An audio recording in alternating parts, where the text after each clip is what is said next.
YouTube, how's it going? The Goat House is back with another 7-round mock draft. This one is from the New Orleans Saints. Not too many picks in the draft, but they can get stuff done, and they're a pretty complete team. So they didn't take that much of a hit here by not having that many picks. But right before we get started, we got plenty to get to before the draft, and then during the draft, we'll be live April 25th at 6:30, 30 minutes before the draft starts, and then live during the draft. Here on YouTube, giving our predictions live, reactions, breakdowns about the picks, and then we'll have grades after the draft, winners, losers, all kinds of fun stuff. Cannot wait for that. Best day of the year for me, for the Goat House. Hopefully you can join us. Subscriber goals at 20K. Please help us get there if you haven't subscribed to the channel yet. Like button, notification button, much appreciated. Let's get on to the Saints. Multiple different directions they can go with their first pick, which is in the second round. I went with Chauncey Gardner-Johnson. To me, he's a Saints guy here. They don't necessarily need a corner. They could use an upgrade. They don't necessarily need a safety. They can use an upgrade. Gardner-Johnson's a guy that can play both. He was listed at free safety, but he's mainly just a slot guy that roams around and very instinctive, finds his way to the ball. I think the Saints definitely can use a guy like that. That's something they can use in there. I mean, it's really hard to mock people to the Saints, though.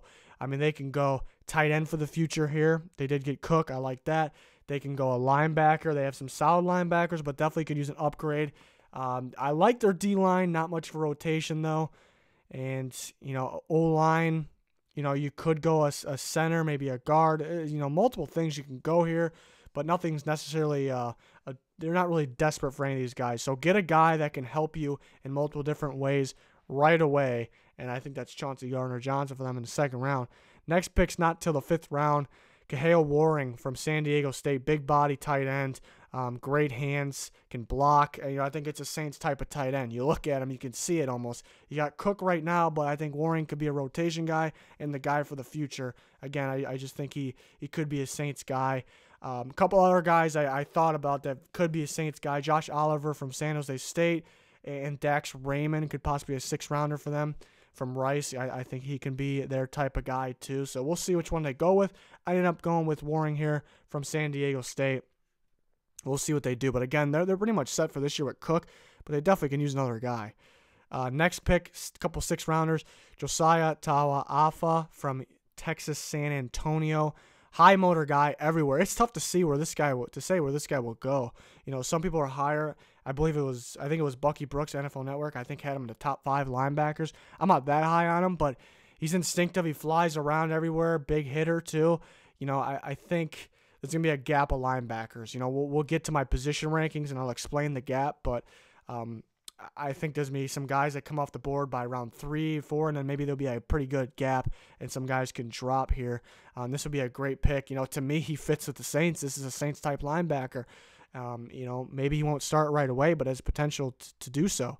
Another 6th-round pick, Javon Patterson, Ole Miss center, can play guard as well.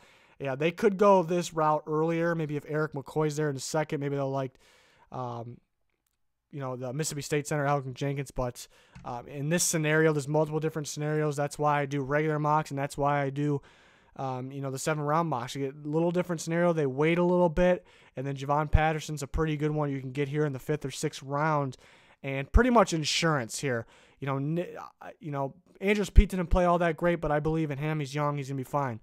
Nick Easton's who they get. I like him at guard, but not so much the last time he played center. I wasn't impressed with him. The Vikings, who have offensive line troubles, had to take him away from center, move him to guard, and Nick Easton missed all last year. So, he's going to start, and he's got potential, but there's some concerns for me there. So, you gotta get some insurance here, get some guys that can rotate in. Could be the guy, possibly Javon Patterson. Some upside, not enough talk out of him. Then we got 2 7th-rounders here for the Saints. John Vea Johnson from Toledo. Toledo's got a couple receivers. I think you get Johnson in the 7th round. Shifty guy is what they need. And they make these guys that aren't supposed to be anything special but are pretty solid, and they end up making them pretty good. And I think Johnson, is one of those shifty, speedy guys that they can definitely use. I think they're pretty much set with the outside starters with Michael Thomas and Traquan Smith there. So I think this would be a good pickup here in the 7th round. Another 7th-round guy is Wyatt Ray from Boston College. Not getting a lot of talk. These Boston College defenders can play, and I think the Saints will be interested in him here late. They could go with D lineman earlier because they don't have too much of a rotation. That's why it's tough without a lot of these picks. Again, they don't have glaring needs, but they could use some guys like this. And Ray would be a good 7th-round pick for them. Can fit in 4-3 defensive end, no problem.